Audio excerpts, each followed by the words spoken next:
வணக்கம். என் பேர் சத்யேந்திரா. என் சேனல் பேர் சத்யேந்திரா ஃபிலிம் கிரிட்டிக். இன்னைக்கு நாங்கள் கரா படத்தை பற்றி பேச போகிறோம். தனுஷ் நடித்த கரா படத்தை பற்றி பேச போகிறோம். ஆக்சுவலி இது ரொம்ப இன்ட்ரெஸ்டிங்கான ஃபிலிம். இந்த டைரக்டர் இதுக்கு முன்னாடி போர் தொழில்னு ஒரு படம் பண்ணாங்க. அந்த படம் கூட ரொம்ப நல்லா இருந்தது. இந்த இந்த படத்துல தனுஷ் அப்பாவா ரவிக்குமார் நடிச்சிருப்பாங்க. ஒரு கிராமத்து கேரக்டர்.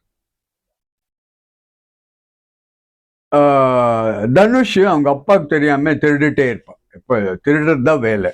ஃபர்ஸ்ட் சீன்ல எதை காட்டுறாருன்ட்டா, அவன் இன்னொருத்தருக்கு திருடுறது எப்படின்னு கத்து கொடுக்குறான். மாட்டிக்கிட்டு ஊர் விட்டு போயிடுவான். 6 மாசமோ 8 மாசமோ கழிச்சு வர்றான். பயந்துட்டு அப்பா அக்செப்ட் பண்ணிக்கிறாங்களோ இல்லையோன்னு வர்றா. அப்பா அக்செப்ட் பண்ணிக்கிறாங்க. அப்போ ஒரு டைம்ல அப்பா இறந்து போயிடுறாரு. அந்த ஊர்ல என்ன நடக்குதுன்ட்டு அங்கே பர்டிகுலரா ஒரு பேங்க் தான் காட்டுறாங்க. ரியல்லா இருக்கிற பேங்க்ஸ் எல்லாம் காட்ட முடியாது. அது சென்சார் ப்ராப்ளம் எல்லாம் வருது. ராமநாடு சுத்தி, அந்த பக்கம் சுத்தி சின்ன சின்ன வில்லேஜ், அங்கே இருக்கிற பேங்க்ஸ் பத்தி காட்டுறாரு. பேங்க்ல நடக்கிற ஸ்கேம்ஸ். இதுல ஒரு ஒரு ஒரு மீட்டிங்ல இந்த பேங்க் மேனேஜர் கூப்பிட்டு சொல்றாரு, கஸ்டமர் கிட்ட என்னென்ன பேசணும். அவருக்கு எப்படியோ இங்கிலீஷ் எல்லாம் தெரியாது. சும்மா உங்க கையில அப்ளிகேஷன் கொடுத்துடுங்க, ப்ராசஸிங் ஃபீ, அந்த ஃபீ, இந்த ஃபீ, இந்த ஃபீ, அப்படி இப்படின்ட்டு சும்மா நிறைய போட்டு வச்சிடுங்க. இல்லை அப்படி சொல்லிட்டு லோன் கொடுங்கன்ட்டு. அப்படி லோன் கொடுக்கலன்ட்டா அவங்க லேண்டு இவங்க சீஸ் பண்ணிடுறாரு. இல்லைன்ட்டு அவங்க வாங்கியிருக்க டிராக்டர்ஸ் எல்லாம் சீஸ் பண்ணிடுறாரு. லேண்ட் சீஸ் பண்ணதுனால அந்த கிராமத்துல டிராக்டர்ஸ் எல்லாம் சும்மா நிக்குது. இப்போ தனுஷ் ஃபாதர் ப்ராப்ளமும் அதுதான். தனுஷ் அப்பாவா அடக்கம் செய்யணும். சாரி, அப்பாவை அடக்கம் செய்யணும். அந்த பேங்க்ல இந்த ஆட்கள் எல்லாம் வர்றாங்க. அவங்க சொல்றாங்க, நீங்க இங்க உங்க அப்பாவை அடக்கம் பண்ண முடியாது, என்கிட்ட இந்த லேண்ட் சீஸ் ஆயிருக்கு. நீங்க நமக்கு ஏற்கனவே நீங்க நிறைய கடன் வாங்கியிருக்கீங்க, ஸோ நீங்க ரீபே பண்றதற்கும் நாங்க கொடுக்க முடியாதுன்னு. அப்போ தனுஷ் அம்மாவுக்கு ரொம்ப கஷ்டமாயிடும். என்னடா நம்ம நிலத்துல நாங்க எங்க ஹஸ்பண்டோ எங்க அப்பாவோ அடக்கம் பண்ண முடியாம போயிடுச்சுன்ட்டு. அதில் தனுஷ் என்ன பிளான் பண்றாரு, எவ்வளோன்னு கேட்பாங்க. இவர் ஏதோ 3 லட்சமோ 3.5 லட்சமோ ஏதோ சொல்றாரு பேங்க்ல. ஸோ அதுக்கு தனுஷ் என்ன பண்றாரு, நைஸா போயிட்டு இந்த சவங்கள் எல்லாம் வச்சிருப்பாங்க இல்லையா, இறந்து போனவங்க சவங்கள் எல்லாம் வச்சிருப்பாங்க இல்லையா, மார்ச்சரி, அங்கே போயிட்டு அவங்களோட பேசிட்டு ஒரு 7 days பர்மிஷன் வாங்கிக்கிறாரு. அதுக்குள்ள எப்படியான பணம் சம்பாதிச்சுட்டு அப்பாவை அவங்க சொந்த மண்ணில் அடக்க பண்ணலான்றது ஐடியா. அதுக்கப்புறம் தனுஷ் மறுபடி திருட ஆரம்பிக்கிறார். கூட கருணாஸ் நடிச்சிருக்காரு. ஒரு ஒரு சின்ன இன்ட்ரெஸ்டிங்கான கேரக்டர். இன்னொரு ஆக்டர் இருக்காரு, ஒரு பேர் எனக்கு தெரியல, கூட வர்றாங்க. இவங்க கூடவே வந்துட்டு இருப்பாங்க.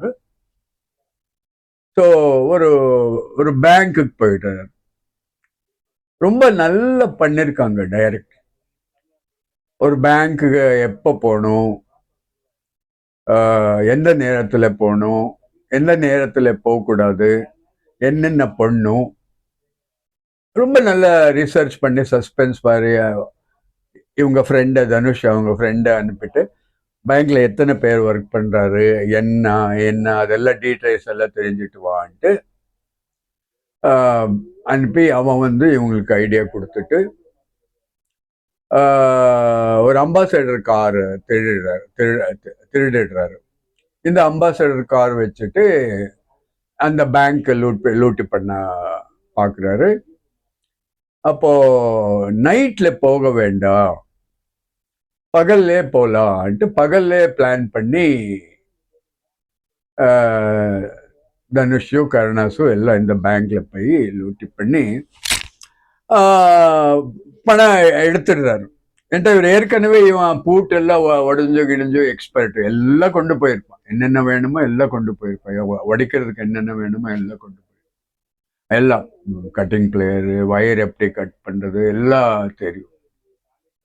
அதுக்கப்புறம் அந்த திஜோரி, அந்த ட்ரெஜரர் இது இருக்கு இல்லையா, பணம் எல்லாம் வச்சிருப்பாங்க இல்லையா, அதுல பணம் எடுத்துடுறாரு. எடுக்கும்போது நமக்கு எவ்வளவு வேணுமோ அவ்வளவுதான் எடுத்துக்கலாம், வேற பணம் வேணும்ன்ட்டு ஒரு 3 lakhs எதை எடுத்துக்கிறாங்களா. எனக்கு அதுல அந்த லாஜிக் இதாகல. ஏன்டா இது ரொம்ப சீரியஸான சுச்சுவேஷனும் எல்லாரையும் கட்டி போட்டிருக்காங்க. வாயில கர்ச்சீஃப் எல்லாம் வச்சுட்டு அந்த 7 பேங்கர்ஸையும் பிஸ்டல் காட்டுட்டு பயப்படுத்திட்டு கட்டி போட்டிருக்காங்க. நீ எப்படி அங்கே 3 லட்சம் இருக்குன்னுட்டு எண்ணிட்டு உட்கார்ற? அது எண்ணிட்டு உட்கார்றதுக்கு 2 hours 3 hours ஆகும் இல்லையா? ஸோ அதனால தெரியாது, ஒரு வேளை அந்த கட்டு மேலே எதனா இவ்வளவு பணம் நீ எழுதிருக்கு, இவ்வளவு இருக்கு, இதுல இல்லை 1 lakh 1 lakhன்ட்டு அப்போ நீங்க ஒரு 3 minutes 5 minutesல எடுத்துடலாம். எடுத்துட்டு தனுஷ் வந்துடுறாங்க. நம்ம ஸ்டோரியில அந்த பக்கத்துல சூரஜன் ஒரு மலையாளம் ஆக்டர், அவரு நடிச்சிருக்காரு. அவங்களுக்கு என்ன லைஃப்ல ஆசைன்ட்டா, நான் ரொம்ப ஃபேமஸ் ஆகணும். பெரிய இன்ஸ்பெக்டர் கிட்ட கேட்குறாரு, ஒரு பெரிய எம்எல்ஏ வீட்டில் ஒரு திருட்டு நடந்துச்சு, அந்த கேஸ் நான் போய் பார்த்துக்கிறேன். ஸோ அப்போ என்னை பற்றி நிறைய பேப்பர்ல எல்லாம் வருது. எனக்கு 20 வருஷம் சர்வீஸ்ல இருக்க தவிர எனக்கு நேமோ ஃபேமோ எல்லாம் வரவே இல்லை என்னும்போது அவர் அனுப்புறாரு. சரி நீ இப்போ சப்ஸ்டியூட் அப்போன்ட்டு அனுப்புறாரு. அவன் ஒரு இடத்துல தேடிட்டு இருப்பான் திருடங்கள் எல்லாம். ஸோ அவனுக்கு அவன் தனுஷை தேட ஆரம்பிச்சிருவான். தனுஷா கருணாஸை தேட ஆரம்பிச்சிருவான் ஃபுல் கதையில. கருணாஸு தனுஷ்க்கு ஹெல்ப் பண்ணிட்டே இருப்பாங்க, இவங்க பண்ற பேங்க்ல நடக்கிற விஷயங்கள் எல்லாம். அப்ப தனுஷ் போய் பேங்க்ல பணம் கட்டுறாரு. ஒரு வாரம் கூட இல்லை, அவன் 1 lakh ஜாஸ்தி சொல்றான். எனக்கும் ஆச்சரியம், எப்படி ஒன் வீக்ல எப்படி 1,30,000 எல்லாம் வருதுன்னு எனக்கும் புரியல. அவ்வளவு மோசமாவும் ஒரு பேங்க்ல இருக்கவங்க நடந்துக்க முடியாது. ஸோ அதுக்கப்புறம் என்ன மீதி அது 1.5 lakh 2 lakhs மறுபடி அக்கப்பக்கத்துல இருக்கிற எல்லா பேங்க்ல போய் திருட ஆரம்பிச்சுட்டு கடைசியில நம்ம ஜெயராம் அந்த பேங்க்ல பெரிய மேனேஜர். இந்த படமே பேங்க்ல நடக்கிற ஸ்கேம், பேங்க்ல எப்படி எப்படி எப்படி எல்லாம் எல்லா பப்ளிக்கை ஏமாத்துறாரு. இதுல இந்த பெரிய மேனேஜரே உடந்தையா இருப்பான். இவங்க 3 லட்சம் திருடிட்டாங்க இல்லையா தனுஷ் எல்லாம். அவ பெரிய மேனேஜர் வந்து அசிஸ்டன்ட் கிட்ட சொல்றாரு, 5 லட்சம் தெரிஞ்சு போச்சு, என் நியூஸ் கொடு, நான் உனக்கு கொஞ்சம் பணம் தர்றேன், இப்படி எல்லாம் சொல்றாரு. ஸோ இந்த மாதிரி சுச்சுவேஷன்ல எப்படி ஒரு பேங்க் மேனேஜர் யூஸ் பண்ணிக்கிறாங்க, அதுக்குள்ள என்ன ஊழல் நடக்குது, இந்த மாதிரி விஷயங்கள் எல்லாம் ரொம்ப அழகா சொல்லியிருக்காங்க. கடைசியில தனுஷ் போய் அந்த பணம் கொடுத்துட்டு இவங்க லேண்ட பத்திரம் எல்லாம் வாங்கிட்டு வந்து அவங்க நிலத்திலேயே, அவங்க அப்பா நிலத்திலேயே அவரை அடக்கம் பண்றாரு. அதுக்கப்புறம் தனுஷ் ஃபைட் பண்ணிட்டு அந்த கிராமத்துல இருக்கிற எல்லாரும் பத்திரங்களும் அவங்க கை சேர வர பண்ணிடுறாரு. அவர் சொல்றாரு, நான் திருடல, திருடுனது மறுபடியும் திருப்பி கொடுத்துட்டு இருக்க. அப்படிதான் சொல்றாரு. ரொம்ப நல்ல தீம். கதை 1990 நடக்குது. சூரஜ் நல்லா பண்ணிருக்காங்க. கருணாஸ் சின்ன கேரக்டர் நல்லா பண்ணிருக்காங்க. இந்த படத்துல என்னன்ட்டு most of them are artist from Kerala. Suraj inspector, பெரிய கேரக்டர், அவர் from Kerala. Jayaram bank manager from Kerala. Dhanush அம்மா ஸ்ரீஜா ஃப்ரம் கேரளா. மம்தா பைஜு ஃப்ரம் கேரளா. கேரளால இருக்கிறவங்க தமிழ் படத்துல நடிக்க கூடாதுன்னு நான் சொல்ல, சும்மா ஒரு அப்சர்வேஷனுக்காக சொல்றேன். ஜிவி பிரகாஷ் ரொம்ப நல்லா மியூசிக் பண்ணிருக்காங்க. ரொம்ப நல்லா மியூசிக் பண்ணிருக்காங்க. ஒரு 4-5 சாங்ஸ் 1 மினிட் வருது பேக்ரவுண்ட்ல. ரொம்ப நல்லா இருக்கு. ரீ ரெக்கார்டிங் எல்லாம் ரொம்ப ரொம்ப சூப்பரா இருக்கு. டைரக்ஷன் ரொம்ப வண்டர்ஃபுல்லா இருக்கு. டைரக்டர் இது 1990 நடக்கிற கதை. 1990 நடக்கிற கதை. இந்த டைரக்டர் அந்த டைம் அழகா மெயின்டைன் பண்ணிருப்பாங்க. அழகா மெயின்டைன் பண்ணிருப்பாங்க. இந்த காலத்து கதை இருந்தா வெளியே சிசிடிவி இருந்தது, வேற விஷயங்கள் எல்லாம் இருந்தது, கதை சொல்ல முடியாது. இப்போ சிசிடிவி இருக்கிறதுனால எந்த மாதிரி தரோடை ஆனா கூட, எந்த மாதிரி லூட் ஆனா கூட இப்போ ஈஸியா பிடிச்சிடுறாங்க. ஸோ அந்த மாதிரி இல்லாம 1990 எப்படி ஒரு தமிழ்நாட்டில் ஒரு கல்ச்சர் இருந்தது, எந்த எந்த மாதிரி விஷயங்கள் இருந்தது, எந்த மாதிரி கார் இருந்தது, டெலிஃபோன் பூத்து, ₹1 காயின் போட்டு பேசுற பூத்து, அந்த மாதிரி எல்லாம் நல்லா காட்டிருக்காரு. தனுஷ் ரேணிகுண்டால ஹோட்டல்ல ஒர்க் பண்றாரு. அவர் போய் அவர்கிட்ட லோன் கேட்கிறாரு. நானே ஒரு ஹோட்டல் ஆரம்பிக்கிறேன்.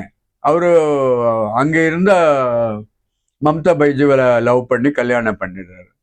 நான் ஒரு ஹோட்டல் ஓபன் பண்றேன்ட்டு, இல்லை நீ உனக்கு அடுத்த மாசம் மாசம் உனக்கு ₹2 ஜாஸ்தி பண்ற சேலரின்ட்டு. அது என்ன புரியல. ₹2 என்ன வேல்யூ இருந்தது? இப்ப நாங்க சொல்ற மாதிரி தமிழ்நாட்டுல சினிமா பாஷையில ₹2 ₹2000. அந்த ஹோட்டல் ஓனர் ₹2 சேர்த்து தர்றேன்றான். ஸோ அது நமக்கு கொஞ்சம்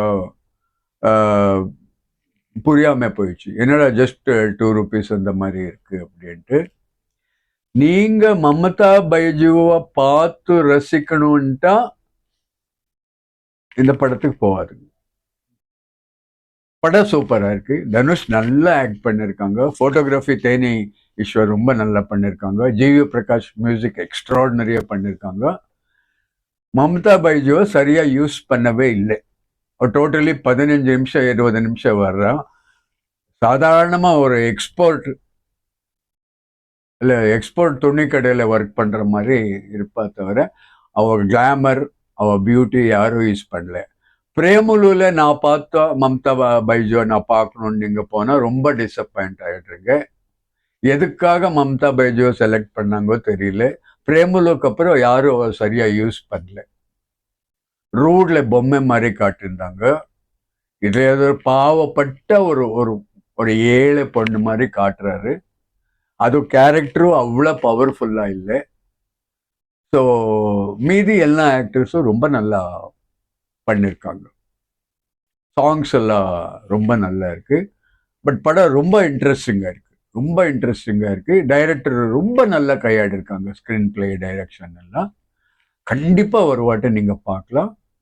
கண்டிப்பா பாருங்க. தேங்க்யூ. என் பேர் சத்யேந்திரா. என் சேனல் பேர் சத்யேந்திரா ஃபிலிம் கிரிட்டிக். தயவுசெய்து சப்ஸ்கிரைப் பண்ணுங்க, ஃபார்வர்ட் பண்ணுங்க. இந்த சேனல் நாங்கள் ரொம்ப கஷ்டத்தில் தான் நடத்திட்டு இருக்கிறோம். இன்னும் ₹100 கூட இன்கம் வரல. நாங்கள் கிட்ட 30,000 40,000 இன்வெஸ்ட் பண்ணியிருக்கிறோம் 1 இயரா. நல்ல விஷயங்களை ஷேர் பண்ணிக்கணுன்ற ஆசையில் தான் இதெல்லாம் பண்ணிட்டு இருக்கோம். என் ஃப்ரெண்ட்ஸும் ஹெல்ப் பண்ணிட்டு இருக்காரு, எனக்கு டெக்னிக்கலாக ஃப்ரெண்ட்ஸும் ஹெல்ப் பண்ணிட்டு இருக்காரு. ஸோ தயவுசெய்து உங்களால் முடிஞ்ச ஹெல்ப்பு, உங்களுக்கு அப்ஜெக்ஷன் இல்லைன்ட்டா எனக்கு அனுப்புங்க. என் செல் நம்பர் 9382206345 9382206345. இது ஜிபே அண்ட் ஃபோன்பே, கம்பல்சரி கிடையாது. உங்களுக்கு பிடிச்சா ஏதானா ஹெல்ப்பு அனுப்புங்க. இது ஜிபே அண்ட் ஃபோன்பே. ரொம்ப நன்றி. சப்ஸ்கிரைப் பண்ணுங்க, ஃபார்வர்ட் பண்ணுங்க. தேங்க்யூ.